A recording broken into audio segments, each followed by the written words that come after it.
Sir এই উঁচে সাইডটা দিলে ভালো হয় আদা সারা এই এই সাইডটা উঁচে সাইডটা দেই স্যার এই যে উঁচে সাইডটা হ্যাঁ কয়টা আছে স্যার গোনা তো নাই পেঁপেও হবে স্যার পেঁপে তো উপরে উঠে যাবে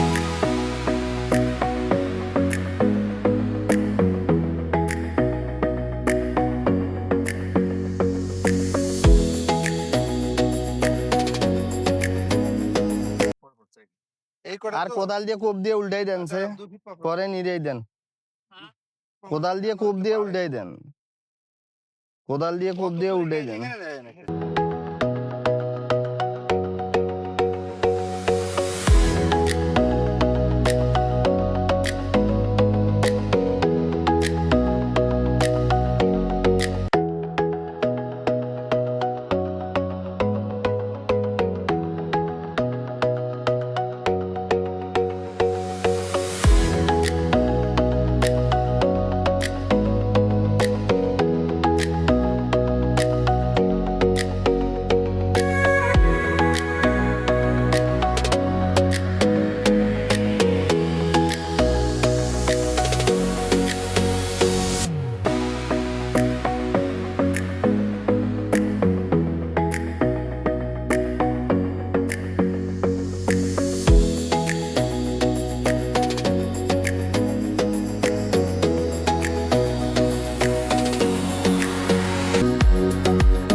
দিতে হয় কেমনি দেখেন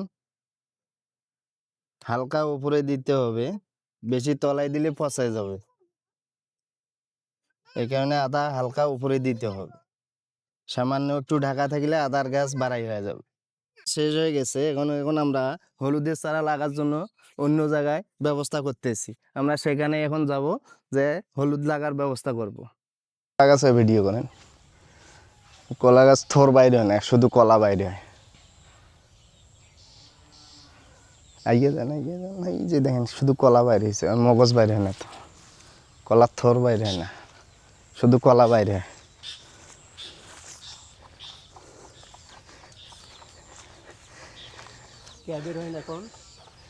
এই কলা রংপুর থেকে চারা নিয়ে আইছি বুঝছেন এটা মানে কলার যে থোর বাইর হয় অন্য অন্য কলার কিন্তু এটা কলার থোর বাইর হয় না এটা শুধু কলায় বাইর হয়ে আসে দেখেন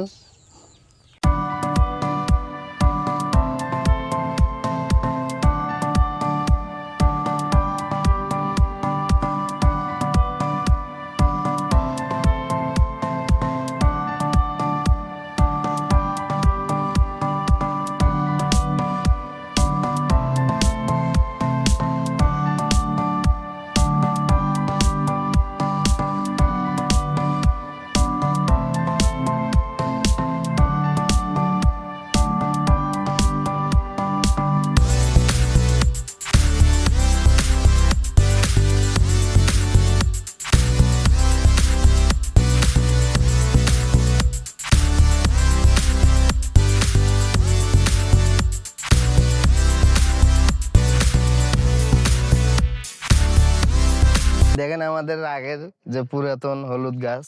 কত সুন্দর হয়েছে চেহারা এগুলা বান্ধিয়ে দিলে আরো সুন্দর হইতো জায়গা স্বল্পতার কারণে আমরা বান্ধিয়ে দিতে পারি নাই যার কারণে ইনশাআল্লাহ তাও মোটামুটি ভালো আছে আলহামদুলিল্লাহ গাছ অনেক সুন্দর আছে আশা করি ফলন ভালো হওয়ার কথা নতুন করে হলুদ লাগাইতে যাচ্ছি জায়গার ব্যবস্থা করে হলুদ লাগাবো এখন আমরা সেই জায়গায় যাইতেছি এই জায়গাটা পানি বাঁধে থাকার কারণে হলুদ গাছ কিছুটা ডাউন হয়ে গেছে পানি ওই যে মাঠের পানি আসে এইদিকে রাস্তার পানি আসার কারণে এই জায়গাটা ডাউন হয়ে গেছে এই জায়গাটা একটু উঁচু জায়গা আছে দেখেন কত সুন্দর চেহারা হয়েছে হলুদ গাছে এই যে আমরা এই ফাঁকা জায়গাটায় কিছু হলুদ লাগার ব্যবস্থা করতেছি এই জায়গাটা রেডি করবো এখন হলুদ লাগার জন্য ইনশাআল্লাহ কোদাল দিয়ে পাসন দিয়ে কোবাকুবি করা পরিষ্কার করার পর আমরা এখানে কোবানো আমার এখনো পরিষ্কার শেষ হয় নাই, দেখি পরিষ্কার শেষ করে আমরাও কোবাইনা শুরু করে দেবো। মাটিটা নরম করতে হবে, নরম করে তারপরে হলুদ বুনতে হবে। হুম